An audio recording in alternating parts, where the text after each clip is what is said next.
Selanjutnya untuk memasuki sesi kedua, yaitu pemaparan dari Bapak Insinyur Idrus MM dan Bapak Dr. Sudi Astono, saya serahkan kepada rekan saya, Bapak Giawan Lusa.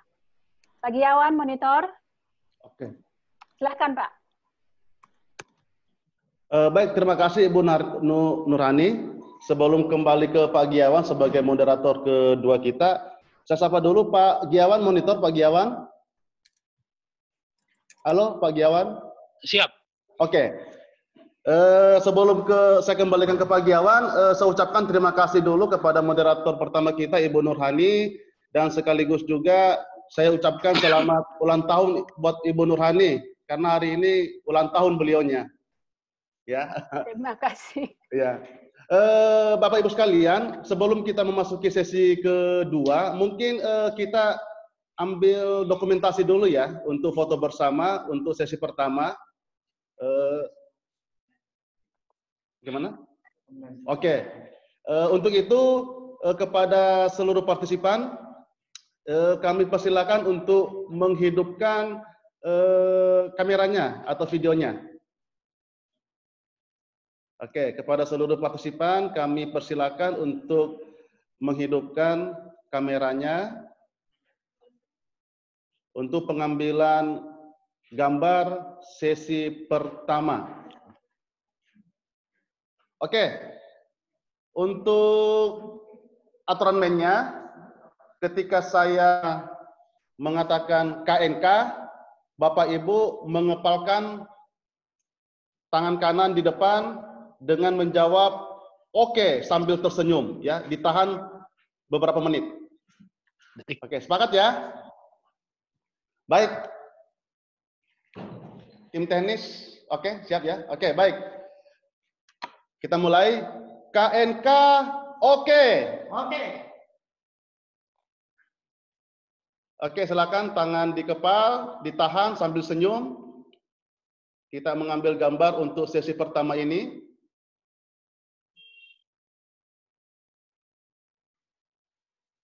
Oke. Kurang lebih berapa itu? 14 layer ya.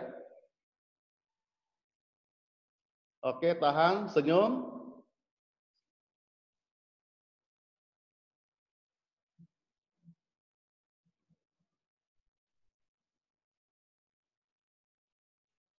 Oke, cukup Mas? Masih?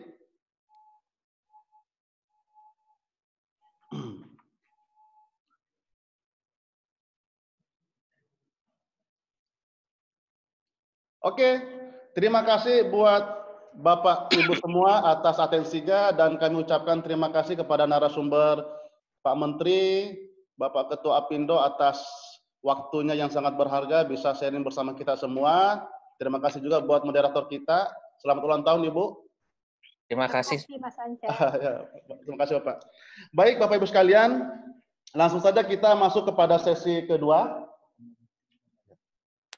Sesi kedua dengan narasumber dari Komite Pengawasan Ketenagakerjaan, juga dari SPSI, ya, Serikat Pekerja, dengan moderator kita yang berada di seberang laut sana, seberang pulau, tepatnya di Kota Makassar.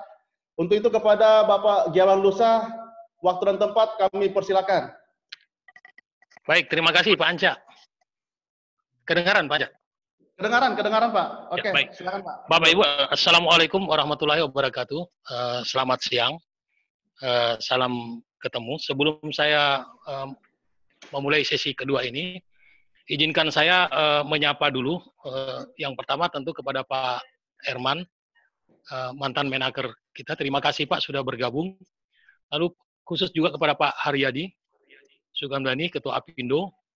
Lalu narasumber nanti akan bersama kita Pak Idrus dan Pak Dr. Sudi.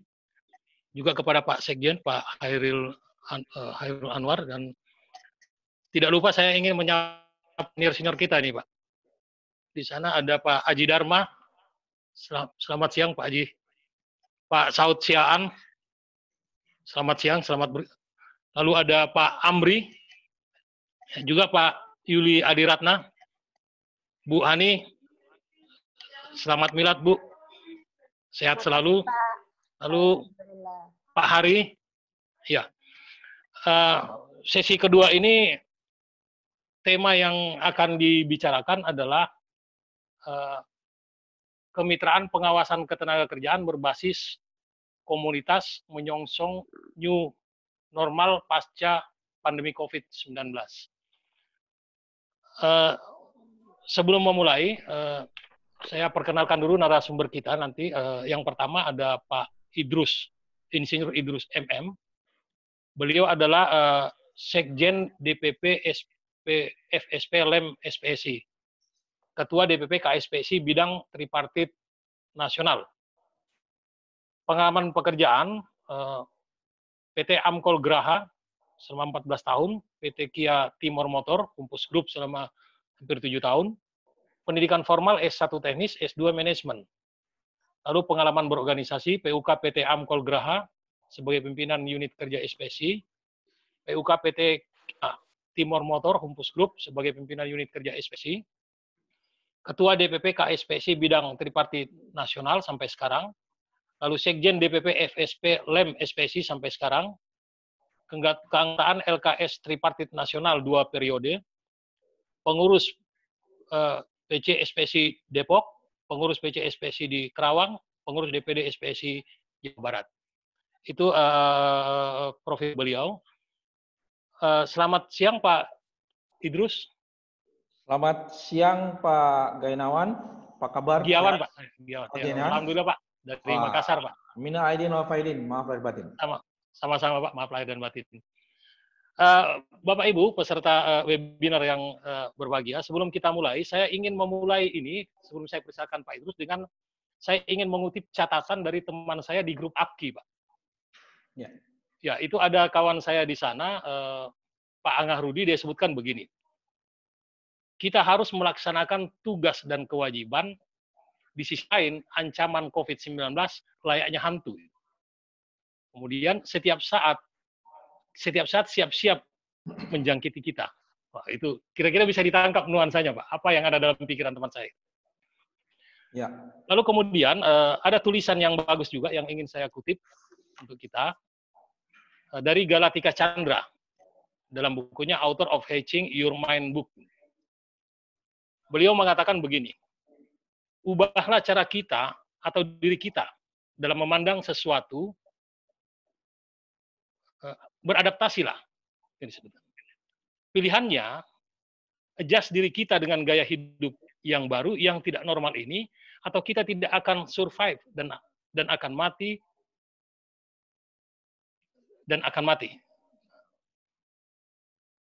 Intinya tidak boleh pasrah. Kira-kira itu catatan yang disampaikan. Nah, melengkapi penjelasan terdahulu, tentu kita catatan yang bisa kita tarik tadi dari apa yang sudah dikemukakan oleh pembicara sebelumnya, bahwa kalau kita lihat bahwa ketika tema kita ini sebenarnya bicara 3 variabel, Pak. Ada 3 variabel yang dibicarakan. Satu variabel tentang pengawasan ketenagakerjaan, lalu variabel komunitas, dan lalu ada yang disebut dengan variabel new normal gitu. Tapi menarik tadi Pak Saud sempat mengingatkan kita kembali tentang pengawasan berbasis digital. Nah, bagaimana pandangan-pandangan ke depan ini, desain yang bisa kita bangun untuk melengkapi apa yang sudah dibicarakan. Kita dengarkan dulu paparan dari Pak Insinyur Idrus MM dari sudut pandang beliau sebagai Sekjen DPP DPP SP Lem SPSI. Waktu Bapak 20 menit, Pak. Sesuai jadwal ini, kita diberi waktu 20 menit. Saya persilakan, Pak. Baik, Idrus. Terima kasih. Itu slide-nya udah keluar, Bu? Slide-nya. Belum keluar di sini? Oh ya. Baik. Silakan, Pak. Kalau serikat pekerja itu kan kita harus beracuan dulu kepada undang-undangnya dulu. Kan orang berpikir, ini serikat pekerja ini dasarnya apa? Kok bisa ada nongol? Karena ada undang-undangnya, yaitu Undang-Undang 21 tahun 2000. Tapi di sini saya nggak usah bahas ayat 2A atau 2B, tapi saya ngambil tadi sudah dipaparkan oleh Pak Herman dan Pak Haryadi. Saya cuma ambil ayat 2C aja, menciptakan hubungan industrial yang harmonis dan dinamis, berkeadilan. Itu kata undang-undang. Lantas yang kedua, sebagai wakil pekerja di lembaga kerjasama bidang tenaga kerja sesuai dengan tingkatnya. Jadi ada tingkatnya. Jadi kalau buat saya, kita acuan ke sana dulu, Pak. Karena kalau kita lihat dari 8 arah kebijakan rentralnya Kementerian Ketenagakerjaan periode 20 tahun 2020 sampai tahun 2024 itu kan ada 8, Pak. Tapi saya nggak usah ngomong 8-nya sampai ke 8. Jadi saya cuma ngomong yang fokus saja. Satu, di nomor 7, tingkatkan kualitas hubungan industrial. Nah, ini yang sekarang ini kan masih banyak terjadi di perusahaan-perusahaan yang mana hubungan industrial ini sampai sekarang masih ada yang belum mesra gitu loh, Pak. Antara serikat pekerja dengan perusahaan. Yang ke-8 itu meningkatkan kapasitas pengawas. Pengawas ini yang tadi sudah dipaparkan oleh Pak Herman maupun juga Pak Haryadi, kita sangat kekurangan. Apalagi sekarang pengawas itu, saya pernah ngomong sama Pak Anif Dakibi dulu, bahwa pengawas itu mendingan di sentral aja di Kementerian Tenaga Kerja, karena enak mengawasnya. Karena kalau sekarang ini sudah ditarik ke daerah, maka yang di kabupaten, sekarang contoh di Bekasi, itu kabupaten itu kan kawasan industri yang paling banyak. Itu harus ditarik ke Jawa Barat, Bandung. Nah, ini juga jadi masalah. Makan waktu yang cukup lama dan dengan sedikitnya pengawas, ini juga jadi kendala bagi kita serikat pekerja. Lantas buat saya, paradigmanya pengawas itu saya bagi 3, Pak. 1, jangan sampai ada pengawas itu mencari-cari kesalahan. Ya kan? Saya minta pengawas itu ibaratnya harus mengadakan pembinaan.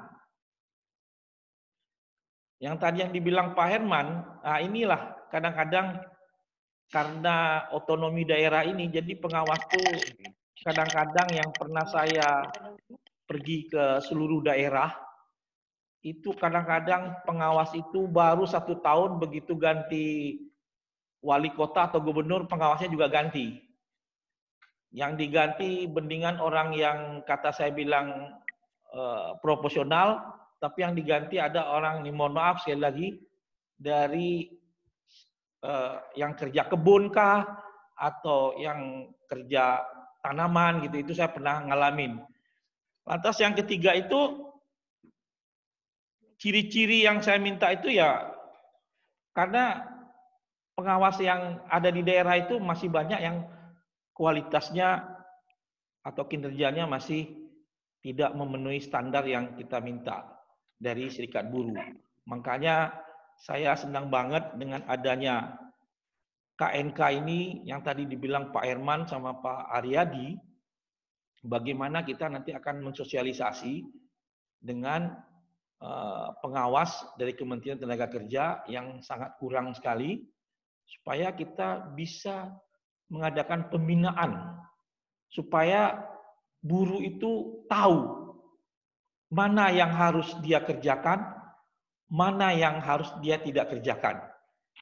Lantas, slide yang selanjutnya, sebetulnya tadi sudah dipaparkan, jadi kerangka pemikiran pembangunan pengawas berbasis komunitas itu, yang pertama kan ada di Pancasila, di mana ngomongnya Persatuan Indonesia, keadilan bagi seluruh rakyat Indonesia. Jadi di sini yang saya minta itu kompetensinya atau pengetahuannya. Yang tadi yang dari awal saya bilang, banyak di daerah-daerah itu yang tidak pas penempatan dari duduk seorang pengawas, karena gara-gara siapa wali kotanya, ganti wali kota, ganti pengawas. Jadi itu yang terjadi sekarang.